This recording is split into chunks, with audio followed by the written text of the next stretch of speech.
I'm going to be doing a series on money mindset over the next several sessions, and I wanted to start with some statistics.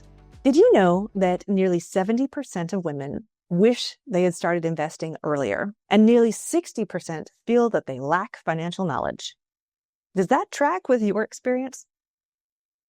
These numbers from a recent Fidelity study show that many of us are held back by a sense of scarcity, believing there's never enough money, or that financial security is just out of reach. I've observed this mindset in women both poor and wealthy. It usually has nothing to do with dollars. It has more to do with how we think about and interact with our money. When we feel that money is scarce, it can lead to anxiety, avoidance, and unfortunately, missed opportunities. So like this picture on the left, a scarcity mindset leads us to reluctance to crack open that piggy bank, or an obsession with counting the few pennies that are in there, rather than expanding our thoughts and leaning into this right picture, this abundance mindset, where we can see growth, opportunities, and beyond the piggy bank. Ironically, just this awareness can actually lead to the abundance that we seek. As Tony Robbins says, whatever you focus on is what you get. So what is the scarcity mindset, and how do you know if it's affecting your life? Well, it's a belief that resources are limited and that you'll never have enough. Like this tiny plant on the left, you may feel alone and without hope of being able to thrive in a barren desert. This belief can lead to fear-based decisions and a reluctance to take on positive financial steps. So it's not the lack of opportunities out there, but it's not being able to see them and not being able to act upon them. That's the scarcity mindset. Because let's face it, if you believe that nothing you do will make a positive difference, then why bother? What difference would it make to look around and instead see a garden full of life and abundance and opportunity? A place where you can grow and thrive, where it's possible. Sometimes what's required is a shift in your focus. So how do you overcome the scarcity mindset and shift into abundance? It can feel like a real stretch, but with small steps, it is possible. So first is just awareness. Notice when you're thinking in terms of lack or limitations. Maybe you feel guilty about spending, even on things you need. Or maybe you avoid dealing with money, waiting until the last minute to pay bills, or unaware of how much you're spending or saving. Scarcity can also show up as jealousy or annoyance when others succeed, and that's because you interpret their win as your loss. So listen to your internal dialogue and the words you're using. What assumptions are you making about how money works? Then challenge those beliefs. Ask yourself, is this really true? Or is it a story I've been carrying? Consider where that story is coming from. We all have money stories. But is it something your parents told you when you were growing up? Is it something that came from a bad experience that you had in your past? Can you find another story in your past or your present that may present a different perspective? I'll share that as a young woman, I had a scarcity mindset. I had all the traits I've mentioned so far, and I even believed that being poor was a virtue because people who had money were bad and evil. It wasn't until I experienced the opposite of this.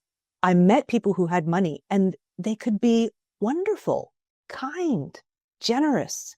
I then became aware of that negative mindset I was carrying and how it was affecting my life. I had to re-examine my assumptions and allow the possibility that maybe those assumptions were no longer true.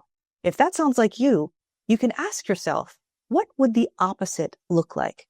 Just being open to this question can help move your thoughts from the negative to the positive. So here's some everyday tips of how to do this in your life.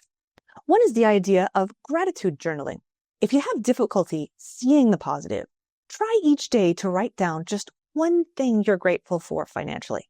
Maybe it's just having a roof over your head, or maybe it's having a savings account in your name. It doesn't have to be big, but just shift your focus to something positive that you have in your life. If you want to go further, you can visualize abundance. What does financial security or financial independence look like and feel like to you? Write it down. The more detail, the better. Because when you know what you're looking for and what you want, it's more likely you'll be able to find it. Also, affirmations can be a very positive thing, very powerful. You can repeat positive statements to yourself like, there is enough, I have enough, I am enough. Post them on sticky notes while you see them. So you're reminded often, and you start rewriting that internal soundtrack. The important thing to remember here is that scarcity is a mindset, not a life sentence. By shifting your focus to abundance, you open yourself up to new possibilities. Susie Orman even says this. A quote from her is, "What's keeping you from being rich? In most cases, it's simply a lack of belief. In order to become rich, you must believe that you can do it, and you must take the actions necessary to achieve your goals." So positive thinking alone is not going to do the work for you, and I recognize that. But a positive mindset will allow the work to take root and make a more meaningful difference in your life. I like to end each of these sessions with 3 resources for further exploration and growth. So today, there are 3 resources here. First, a book, Sacred Success by Barbara Stanny, who also wrote the books Overcoming Under-Earning, wonderful book, Prince Charming Isn't Coming, and The Secrets of Six-Figure Women. All of her books are a treasure trove of insights and exercises to transform your thinking and your relationship with money. So if you haven't heard of Barbara Stanny, check her out. Next, a podcast, Her Money with Jean Chatzky. Love Jean Chatzky. She's also written some books. Her podcast shares practical advice and inspiring stories at all stages in your financial journey. So that's fun to check out. And then finally, a tool to put this into practice. On our Shatteridge downloads page, we have a money story worksheet. It's something I have lovingly developed over the last decade, incorporating the best, most helpful questions we have used to help you explore your money story. It can be a really eye-opening exercise, so I encourage you to try it. And it's a free download with no catch, so check it out.